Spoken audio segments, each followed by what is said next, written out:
Почитувани, добар ден. Го следите неделното интервју на Радио Слободна Европа. Наш денешен гостин е еврокомесарот за проширување, господинот Штефан Филе.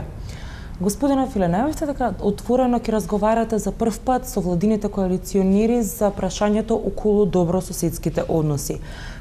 Кои елементи се вклучени конкретно во ова прашање?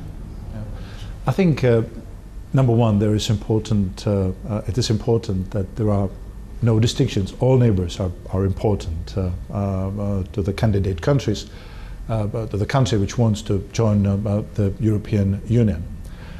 In the case of the relationship with Greece, I think it is obvious. It is the name issue which needs to be addressed and solved.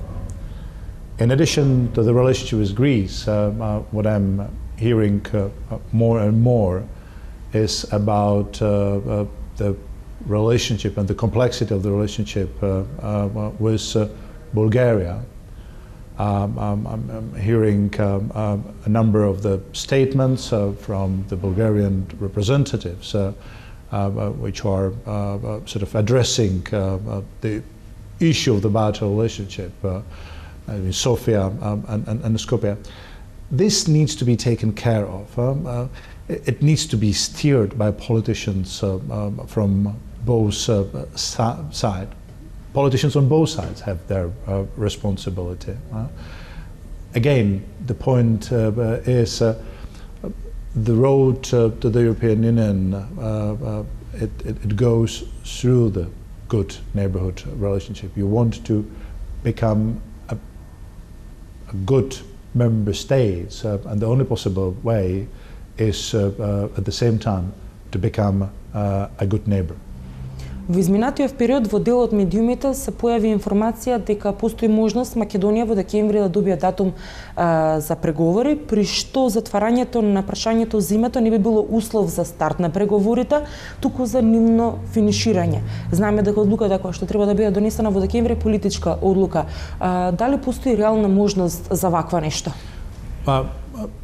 Number one, I know that the possibility to keep or to leave the difficult issues until the very end of the process is not realistic.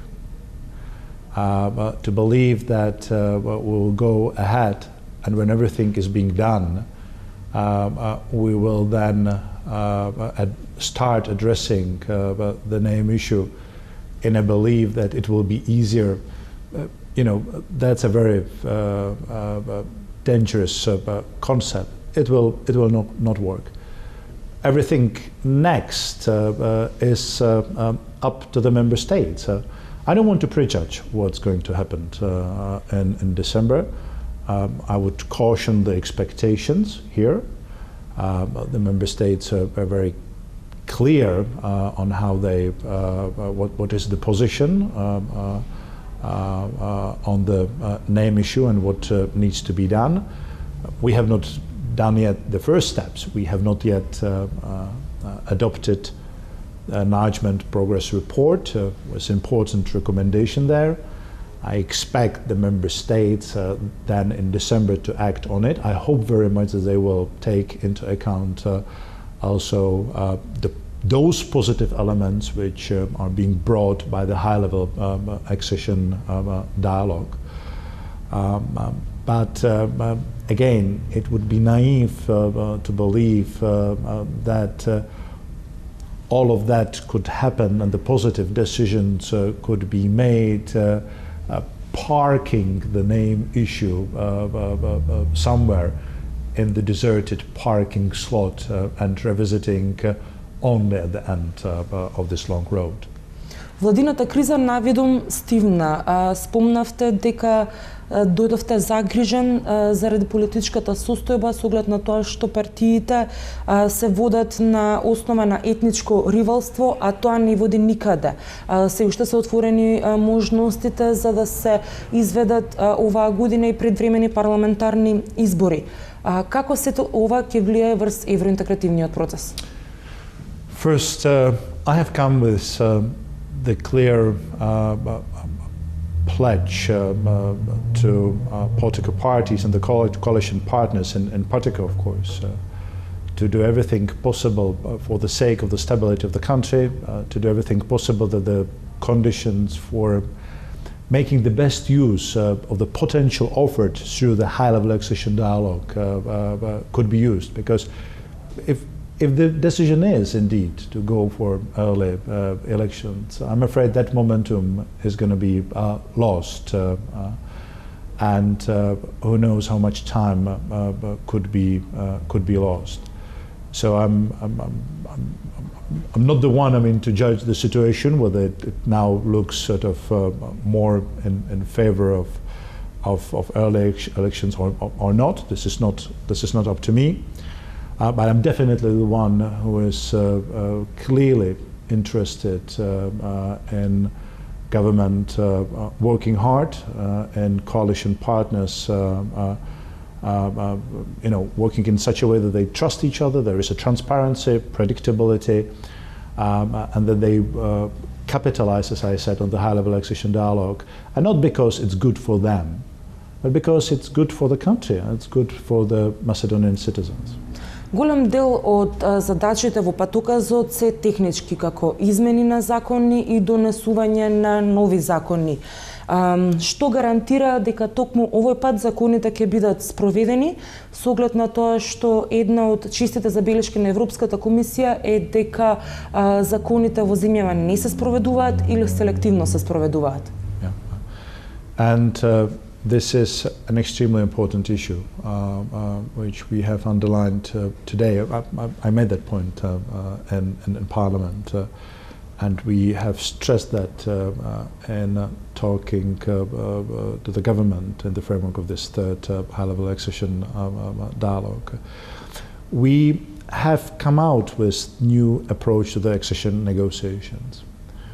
We have come out with the approach which much more is focused on the track record rather than on ticking the boxes, whether the specific law has been adopted or institution established. I feel the need in laws being converted or being implemented on, because this is where the citizens feel the impact of the new legislation being approved, new institutions being established. So while we have adopted this new strategic approach within the accession negotiations, we will apply that new strategy also in our high-level accession dialogue. So if you look at our track mechanism or assessment of the high-level accession dialogue, we always making a difference between adopting, establishing, fine, it's a good start. But what we need also is to have a reliable track record of that issue actually working to the benefit of Macedonians. Со оглед на тоа што 75% од задачите се исполнети, дали може се заклучи дека сега Македонија е подобрена во однос на прашањата на владење на правото, слободен говор, почитување на човекови права, имајќи ги в предвид и извештаите кои што доаѓаат од меѓународни организации како што Amnesty International, потоа State Department од Transparency International, дека состојбите во Македонија се загрижувачки. I think we're definitely better off compared to this situation or eventuality if you do not have the high-level accession dialogue process. Okay, but again, the real progress could be achieved not through this kind of arrangements, but through the accession negotiation, where we do not have just 5 fields and 15 targets and limited set of conditionalities, but through the accession process, where we have 35 chapters, much more comprehensive agenda dealing with all the relevant issues, and each of those chapters offering a number of very important conditionalities, helping whatever the government is there to focus on the priorities for the EU integration, the priorities for the sake of its own people. That is why it is so important that the conditions are being created for that door finally, gets opened and your country becoming a part of that process. Ви благодарам за разговорот. Thank you. Вам почитувани, ви благодарам што го следевте неделното интервју на Радио Слободна Европа. Пријатно.